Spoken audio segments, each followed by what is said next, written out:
우리는 지난 시간 참 이기적이고 철부지 같은 요셉임에도 불구하고 하나님께서 그를 택하셔서 사용하신 그 이야기를 살펴보았습니다.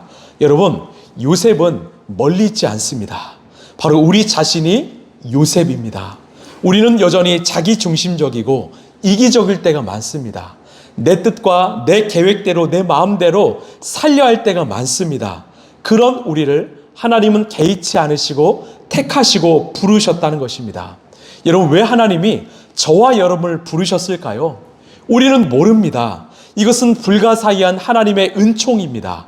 이것은 하나님의 절대 주권이지요. 그렇기에 우리가 해야 할 일은 하나님의 부르심에 감사하여 하나님이 원하시는 하나님의 자녀답게 사는 것입니다. 요셉이 고난과 고통 속에서도 점점 믿음과 신앙이 성장했던 것처럼, 그래서 하나님이 원하시는 그 제목으로 성장했던 것처럼 하나님은요, 저와 여러분의 인생도 그렇게 성장하게 되길 원하시는 것입니다. 여러분, 우리가 살다 보면 참 고통스러운 상황을 마주할 때가 참 많지요. 그런데 돌아보면 언제가 가장 고통스러운가? 바로 믿었던 사람에게 배신당할 때가 아닐까 싶습니다. 그것도 사랑하는 가족에게 배신당하는 것만큼 큰 충격과 고통은 없을 것입니다. 오늘 말씀은 그 믿었던 형들에게 배신을 당하는 그 요셉의 이야기입니다. 이것은 참 비극 중의 비극입니다. 우리 하나님은 그러나 그 비극적인 상황 속에서도 일하십니다. 오늘 말씀을 통해서 어둠 속에서도 광야 속에서도 침묵하지 않으시고 일하시는 그 하나님을 만나시길 간절히 소망합니다.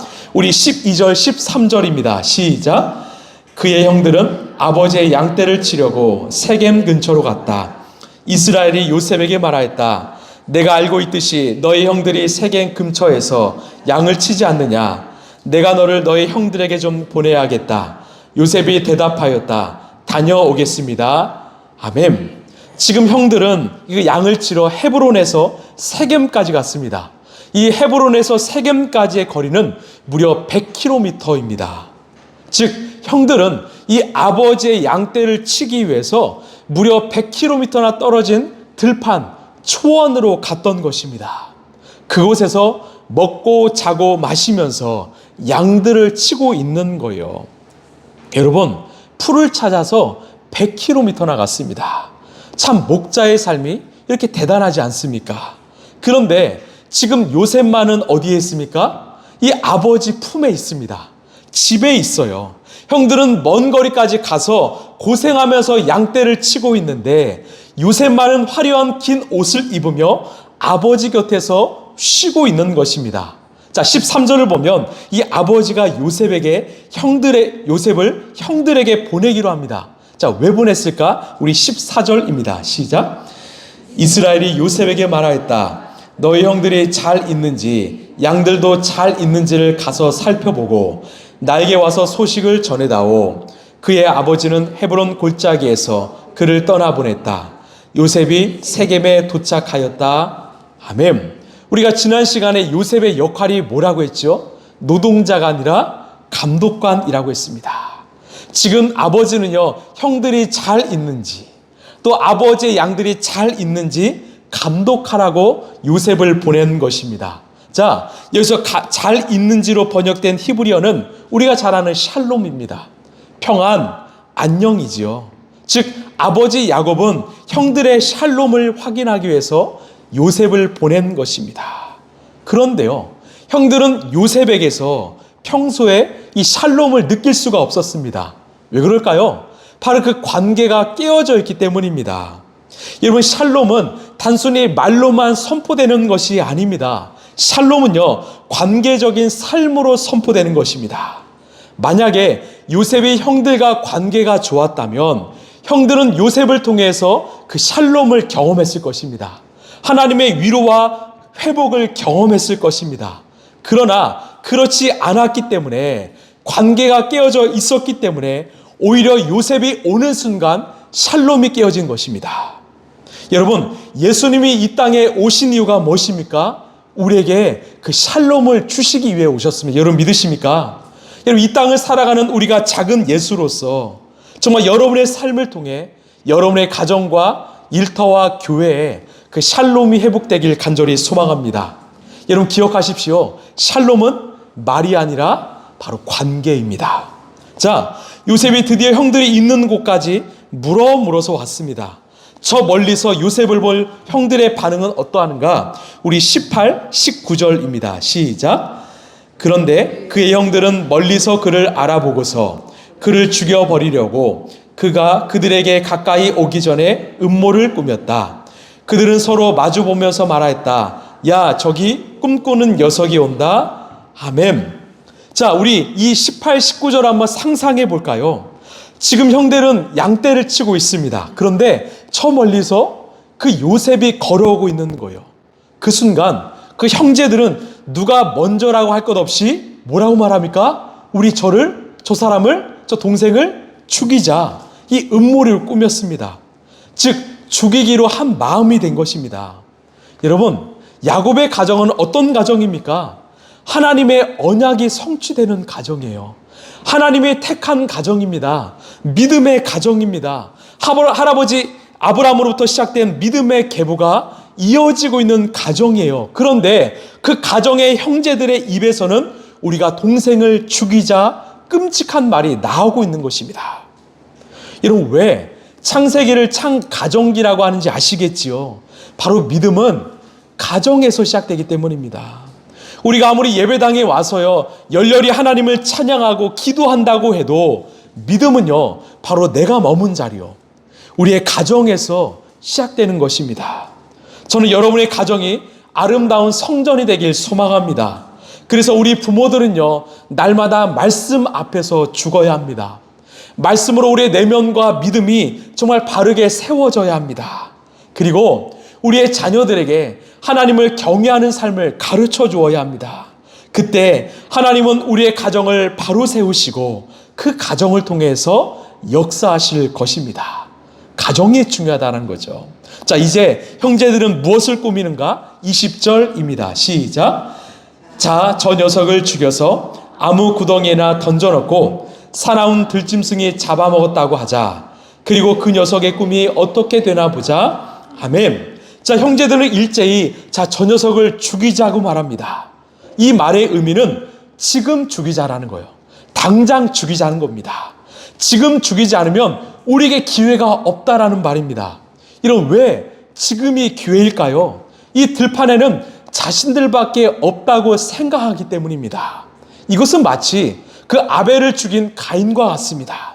하나님이 눈동자처럼 이 모든 모습들을 보고 계셨음에도 불구하고 복수심에 눈에 먼 형제들은요 아무도 보는 사람이 없다라고 착각하고 있는 것입니다. 지금이 기회야. 우리가 동생을 죽여서 이 아무 구덩이에나 던져놓고 아버지에게는 요셉이 사나운 들짐승에게 잡혀먹어 죽었다고 말하자. 여러분, 우리 안에요 이 복수심, 증오심이 가득하면 하나님이 보이지 않아요. 이게 옳은 판단인가 그렇지 않은 판단인가 판단력이 서지 않습니다.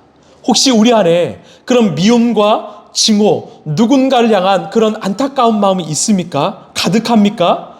여러분, 하나님께 나아가시길 바랍니다. 그리고 물으시길 바랍니다. 그렇지 않으면 우리도 이 형제들처럼 큰 죄를 범할 수밖에 없는 것입니다. 인생이 한순간의 감정으로 무너지게 되는 것입니다. 다행히요 이 첫째 르우벤은 좀 달랐던 거예요. 우리 21, 22절입니다. 시작. 르우벤이 이 말을 듣고서 그들의 손에서 요셉을 건져내려고 그들에게 이렇게 말하였다. 목숨만은 해치지 말자. 피는 흘리지 말자. 여기 들판에 있는 구덩이에 그 아이를 던져 넣기만 하고 그 아이에게 손을 대지는 말자. 르우벤은 요셉을 그들에게서 건져내서 아버지에게 되돌려 보낼 생각으로 이렇게 말한 것이다. 아멘. 역시 첫째이죠. 르우벤은 요셉을 죽이지 말고 산채로 구덩이에 던지자고 제언합니다. 왜? 형제들이 다 집으로 돌아갔을 때 요셉을 꺼내서 이 집으로 아버지께 데리고 가기 위함이었습니다. 다행히 형제들이 이 첫째 르우벤 말에 동의했습니다. 우리 23, 24절입니다. 시작. 요셉이 형들에게로 오자 그들은 그의 옷을 곧 그가 입은 화려한 옷을 벗기고 그를 들어서 구덩이에 던졌다. 그 구덩이는 비어있고 그 안에는 물이 없었다. 아멘. 이 형제들은 요셉이 오자마자 화려한 옷을 벗기고 그를 들어서 구덩이에 던져버렸습니다. 여러분, 왜 형제들은 요셉의 옷을 벗겨서 그 구덩이에 던졌을까요? 이 벗기다로 번역된 히브리어 파샤트는요, 단순히 옷을 벗기는 행위가 아닙니다. 이 의미는 마치 짐승의 가죽을 벗길 때 사용하는 아주 강한 단어입니다. 이런 옷은 무엇을 의미합니까? 그 사람의 정체성이에요. 요셉의 옷은요, 아버지가 부여해준 정체성이었습니다. 내가 사랑하는 아들이요, 특별히 사랑하는 아들이었습니다. 지금 형들은 요셉의 옷을 벗김으로써 아버지가 부여한 그 특별한 정체성을 깨트리는 것입니다. 이제 너는 사랑받는 아들이 아니라 죽은 아들이야. 너의 인생은 이제 끝이야. 이것을 의미하는 것이에요. 또한 여기서 구덩이로 번역된 히브리어 보르는요, 이 광야에 뚫려 있는 깊은 구덩이를 상징합니다. 어떤 구덩이냐? 얕은 구덩이가 아닙니다. 깊은 구덩이에요. 거기에 빠지면 이 밖에서 줄을 내려주지 않으면 절대로 혼자 올라올 수 없는 구덩이입니다. 그래서 이 보르를 성서 문학에서는 지옥이나 감옥을 상징합니다. 즉 죽음의 구덩이로 동생을 던진 것입니다. 그런데 우리가 오늘 주목해야 될 문장이 하나 있습니다. 우리 24절 다시 읽어볼까요? 시작. 그를 들어서 구덩이에 던졌다. 그 구덩이에는 비어있고 그 안에는 물이 없었다. 아멘. 오늘 24절은 그 구덩이는 비어있고 그 안에는 물이 없었다라고 말합니다. 제가 늘 강조하는 말이 무엇입니까? 성경에는 단 한 문장, 단 한 단어라도 그냥 쓰인 것이 없습니다. 분명한 하나님의 의도하심이 있죠. 왜 오늘 성경은 그 구덩이가 비어있고 그 안에 물이 없었다라고 말할까요?